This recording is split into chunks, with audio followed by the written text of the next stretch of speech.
Hello, good morning children. Welcome to today's session of accountancy class. Today we are going to discuss about the activity ratio. Last class we already saw what is activity ratio and we have discussed one of the activity ratio, that is inventory turnover ratio. In today's class we are going to discuss about trade receivable turnover ratio. So let us move to the class. Hello children. Today under ratio analysis we are going to discuss the trade receivable turnover ratio. It comes under the category activity ratio.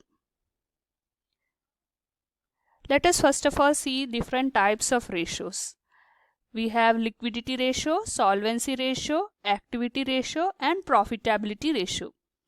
Out of these four ratios we have discussed liquidity ratio, under which current ratio and liquid ratio falls. Then solvency ratio, there are four types: debt to equity ratio, total asset to debt ratio, proprietary ratio, interest coverage ratio.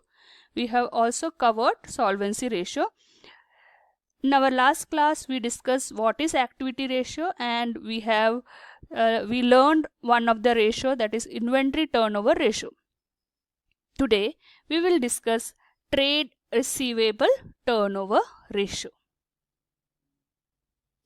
Trade receivable turnover ratio.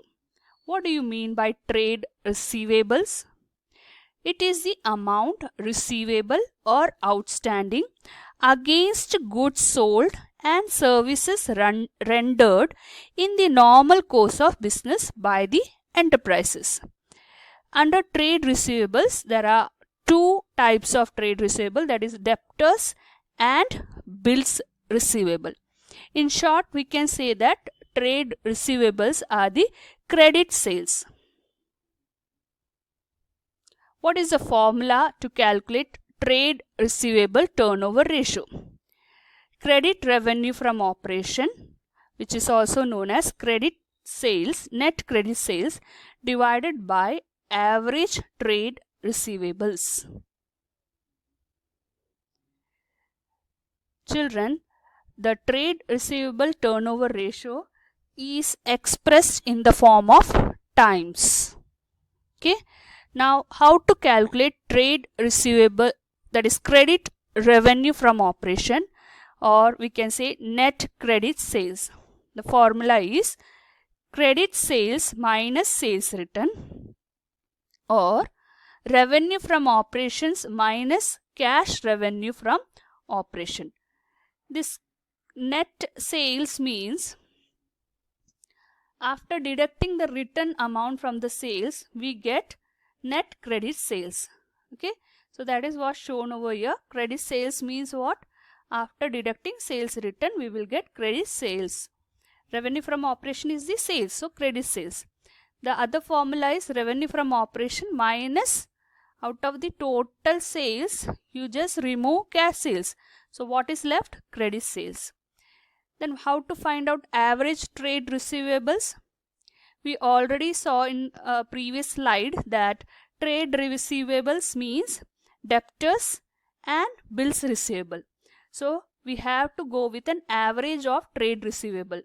The formula is opening debtor plus opening bills receivable plus closing debtor plus closing bills receivable divided by 2.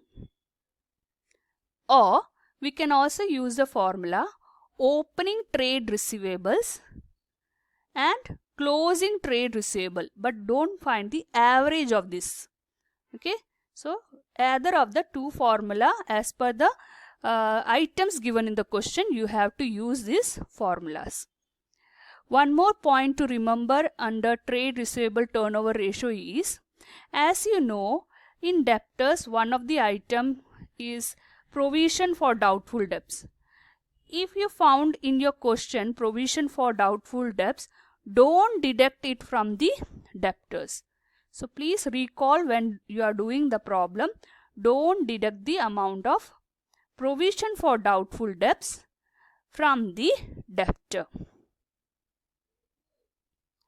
Next is, in your problem sometimes you may be asked to calculate debt collection period, okay, or average collection period. Children, usually we calculate this trade receivable turnover ratio to know how good the company is in collecting its debtors or bills receivable. So how good the companies are able to convert the credit sales into cash. For that, this ratio is being used. So how much is the debt collection period, that we can check. Okay, so it can be checked in days also and in month also. If you are going for days, the formula is 365. You know how many days are there in a year? 365. So 365 divided by the answer which you got after calculating the trade receivable turnover ratio. So dividing that, the answer will be in days. And if you want to calculate it in numbers, that is debt collection period in month, the formula is 12 divided by trade receivables turnover ratio. So you know how many months are there in a year? It's 12. So 12 divided by the ratio which you got when you calculated trade receivable turnover ratio. Doing this, you will know about the company's debt collection period, that is how best the company is to convert its receivables into, that is credit into cash.